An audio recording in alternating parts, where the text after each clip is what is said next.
All right. Part 2 of day 17 garden tour. All right, we're gonna touch on this bed again. Have some Osmella species here, buzz button plants. All right, some calendulas, a little Persian carpet zinnia, some zeolites calendulas, some orange calibrachoas, and a yellow calibrachoa that came from a hanging basket from a local farm. They've been hanging on in there.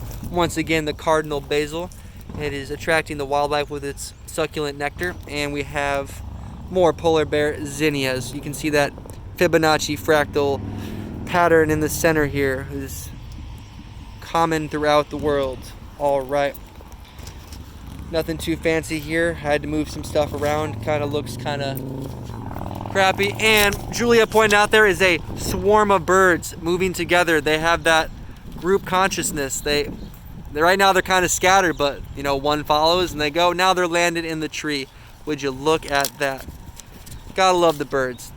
And that's another thing about prairie strips, is if you have more prairie strips, just 10% can bring back grassland species of birds, 200 to 500%.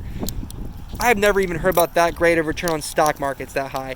And we can't even return stock, high percentages on wildlife. And that's why we need to plant flowers here.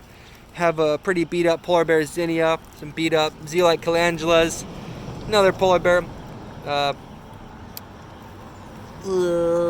gift zinnia, little tiny purple basil, and a tiny little cute Persian carpet zinnia. Very tiny. A plant will put all of its energy to making a flower and a seed.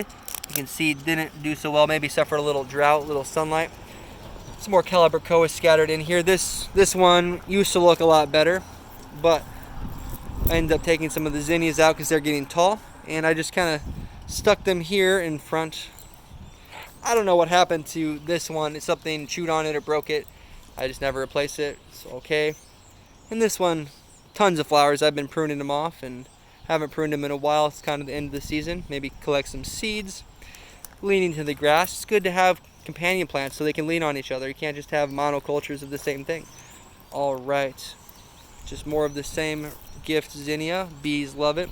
There's another one that just got absolutely munched on or stepped on by someone or something. That's okay. Plenty of flowers to go around. All right, moving on to the side here. Got a poor polar bear zinnia that someone or something ate. Not doing so hot.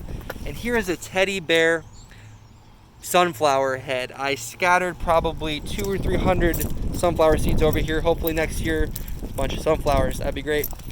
All right, moving along here on the side of the building, you can see a couple succulent weeds, some grasses, some rocks, some grasses, some succulents, and rocks, and basil rosettes, and we have the Wheatsfield Community Garden, which is flush with tomatoes. It's just bleeding out into the street here. All right, we have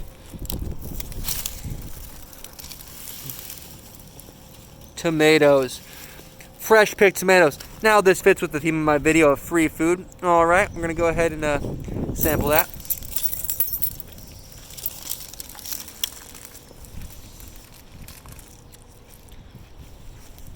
Wow, that tasted amazing, like a sweet candy.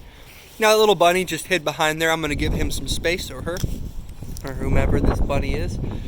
And looks like some striped zebra tomatoes. A little cabbage there, red Russian kale, and some morning glories in the background. And a nasturtium I planted, still hanging on in. Plenty of tomatoes. We are flush with tomatoes. It's still flowering like crazy here. Lots of tomatoes. Someone's gotta come out here and eat them. Maybe make some tomato sauce. And some onion. No, these are garlic chives here. You have those black seeds ready to go. See, one plant can become millions, all right? All these seeds can become new and spread their seeds. And this one just fell over. Would you look at that? Plenty of seeds. It's important to plant flowers and stuff. Here's a sage plant. Oh, there's a bunny in the bed. I'm gonna have to go away now. I don't want to bother them. But you can see some Echinacea purpura was in the corner. It obviously hit its peak and it hit its stride and set seed for the year. Harvested some of those the other day. Hey, maybe I'll harvest some of those too. Spread them out. And now, wow, I do have to zoom in on that one. I've never seen that in a long time. Look at that walking stick, or praying mantis. Oh my gosh, there's a praying mantis protecting the garden bed. That is quite amazing. I am thrilled to see that. I might have to take a closer picture. All right, this is Joe on day 17, part 2 of the garden tour. Thanks for watching. Have a good day.